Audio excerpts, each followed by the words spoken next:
do I think The Outer Worlds 2 is game of the year? I'm gonna tell you right now. I think Outer Worlds 2 is game of the year because it's a personal pick for me, okay? Look, it's a personal pick. I think the game is fun. Number one, I think it's pretty engaging. Number two, if you have a playful personality of sorts, it's really easy to get immersed in the world of Outer Worlds 2. To me, I'm gonna interject here and say this is like an entirely biased claim. I am not an idiot. I obviously know that the real game of the year contenders are for real, you know, Expedition 33, Hollow Knight, Silksong. Like literally Silksong broke platforms, broke storefronts. I'm not blind, okay? So just take what I'm saying with a grain of salt, have some fun with me, and just listen to what I'm saying, okay? It's cool. Chill. Lower your pitchforks. I know there's lots of people that's just like, why does this game exist? Why do we have a second game? It seems like they just was told by Microsoft, hey, we're gonna greenlight a second game. Please make a second one. But that's not what I got from it. The vibe that I got was, we really heard what you wanted from the first game, and we got the budget and backing. Let's make what we wanted for the first game for the second game. That's what it feels like. They got a franchise. Like, people are hating on them like putting out another game, be like, and hating on fans that's defending it, saying, well, it's good because of the graphics and the story's pretty interesting and stuff. Just because you don't like the story doesn't mean the story's bad. I don't like the story of Fallout 3 doesn't mean the game is bad. Fallout 3 is fine. I don't love the story of Fallout 3. I really don't. But it's not bad. I don't love the story of Fallout 4. That shit's still fun as fuck. It still is. I'm a Skyrim baby. I didn't love the story of Oblivion. I know, crazy. Doesn't mean the game is bad. Like, people have been hating on Starfield for so long, and y'all got the audacity to share that same level of hate and say Outer Worlds 2 is on that. Outer Worlds 2, first 15 to 30 minutes, excluding character creation, is miles better than everything Starfield put out. I don't give a no way that you enjoyed Starfield more than Outer Worlds 2. I had more roped in immersion within the first hour of Outer Worlds 2 than I did out of actually giving Starfield like a good 12 hours. I was like, okay, it's gonna get interesting at some point. Now, don't get me wrong, the same critique that people are saying, Starfield looks pretty. It's Bethesda's best looking game. Doesn't matter though, because the game is ass. There's nothing in the world. You made these beautiful ass planets with nothing to do on them because you wanted to make it realistic. Newsflash, realism doesn't translate into fun in games. More than likely, their games usually have to have some bit of exaggeration to be fun. Unless you're playing like GeoGuessr. Like, come on. Not to be hating on another product. I'm just saying, Bethesda lost the plot long ago. What Obsidian has been doing with Outer Worlds 2, with the options, the immersion, the traits in the flaws system, having an original radio, not just we pulled some copyright music. No, not just some copyright music. They put in original ass music, and you can hear like the jingle for Spacer's Choice or Auntie's Choice because of the merger. You can hear what's going on in Arcadia through the different radios and from their different perspectives. The Protectorate radio has some crazy ass music. They be bopping, but the messages in it helps you even understand more in the level of immersion. Oh, these are really brainwashed. Then you got the Order. And then you have the Earth Directory. Like, there's so many different factions, and they all pretty much got their own radio. Or there's stuff intertwined in the radios where they're talking about each other. That's cool as New Vegas didn't really do shit like that. I mean, yeah, there's always like world building stuff in it. To me, it's a step up from New Vegas. Now, don't get me wrong, New Vegas is still hands down, don't care, hands down, my favorite game of all time. It's up there. It's up there with Bloodborne. However, I am able to recognize that Obsidian has grown. It's okay to really have a special place in your heart for a gem of a game, of a series like New Vegas. This is New Vegas in space to me. It's a beautiful merger, like Spacer's Choice and Auntie Cleo's. It is what it is. I mean, and it's just all good fun. Why do people take these reviews so seriously? People live and die by reviews. I have a family member that used to not watch movies at all if they had a negative score on Rotten Tomatoes. I'm like, bruh, you realize how many amazing movies you're missing out on right now just because you're taking someone else's opinion and not even giving it a chance yourself? You know, trailers aren't the best way to always view a medium. Thankfully nowadays, there's Twitch, there's YouTube. So if you really want to consume something, all you got to do is just like go and watch a creator for an hour, maybe 15 minutes, whatever you can spare. Go watch them for that amount of time, and then you figure out what you like about the game or about the movie or something. Or just wait for it to come out on streaming if we talk about modern times, like shit. But yeah, you know, back to the topic at hand. I think Outer Worlds 2 is doing it a little bit different.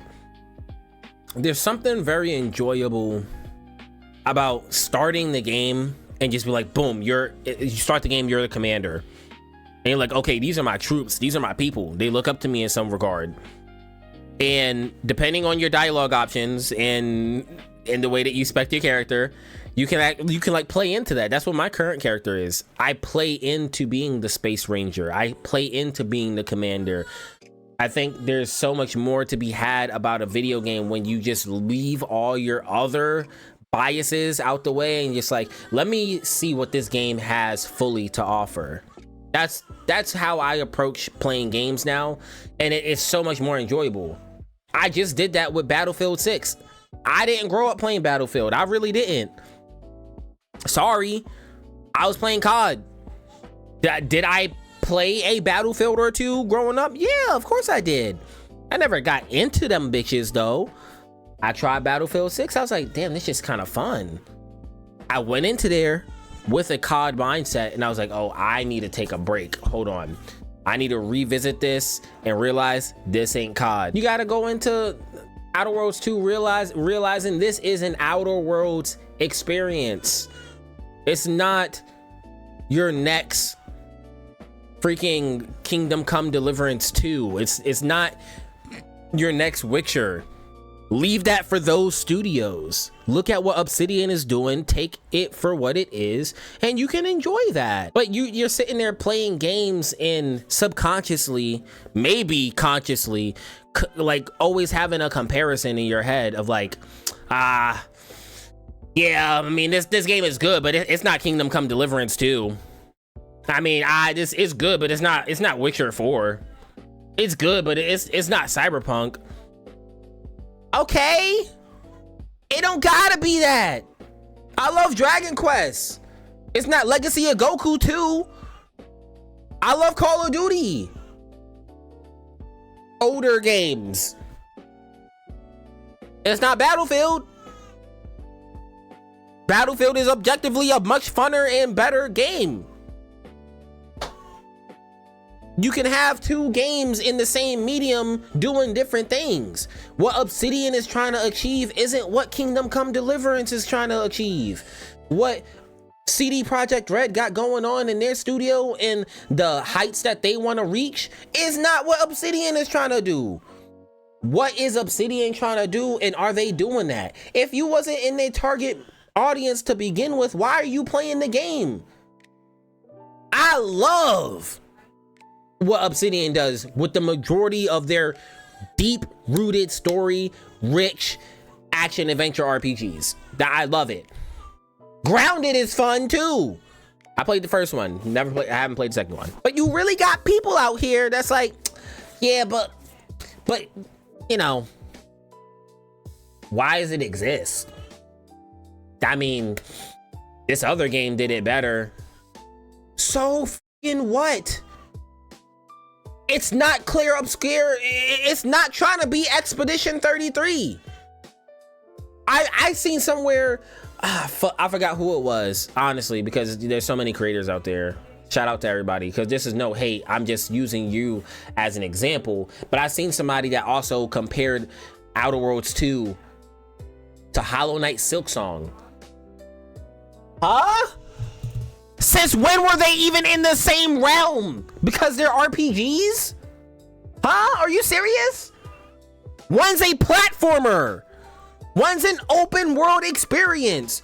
Off of that basis alone, why are they having comparisons? Because they exist in the medium of being RPG? Like, bro, dog, realistically, do you have fun in your life? I'm just saying, I don't go into every Batman movie comparing it to Arkham. I don't go into every Batman game comparing it to Arkham. I don't go into every Spider-Man game and compare that shit to Ultimate Alliance, the greatest Spider-Man game of all time. I don't give a fuck if your experience with Spider-Man games was since 2018. And I posted videos saying this is the greatest Spider-Man game of all time, blah, blah, blah, right? Because clickbait. I don't go into experiences constantly comparing it to other shit. You have no enjoyment in life doing that. Take stuff for what they are. That's all I'm saying, bro. And that's why The Outer Worlds 2 is my personal favorite / game of the year. I've been looking for an experience I can just turn on, sometimes turn my brain off, and just immerse myself as the character that I created. Now, my baby is crying. I will be right back. I'm gonna go and try to help my wife out with that, okay? Give me 1 sec. Just being daddy-o. Yep. So anyways, yeah, that's why I kind of think that Outer Worlds 2 is literally gas. I think there's just too much and too many people out there that are having an issue with enjoying their time. I mean, shit, it was even compared to Ghost of Yotei. It's like, damn, bro. Now, I get it. A part of that is because somebody like me is up here saying it's game of the year and they got to explain themselves. They got to explain themselves. But it's just my personal game of the year because I've been looking for an experience like this for a while.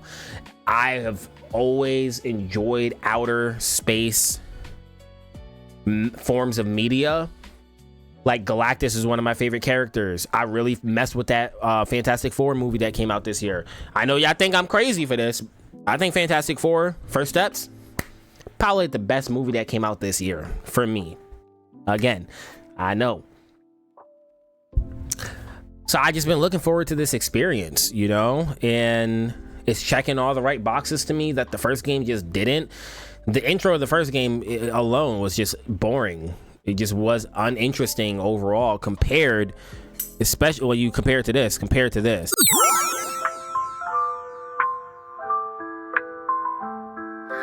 Lights down low, but spirit so high. Game controller in hand, ready to fly.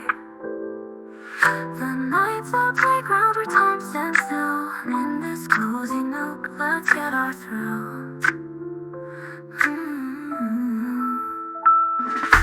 Pencils shining bright in the midnight glow. Leveling up in a world we know. Laughing together as the hours drift by. In this gaming sanctuary we touch the sky.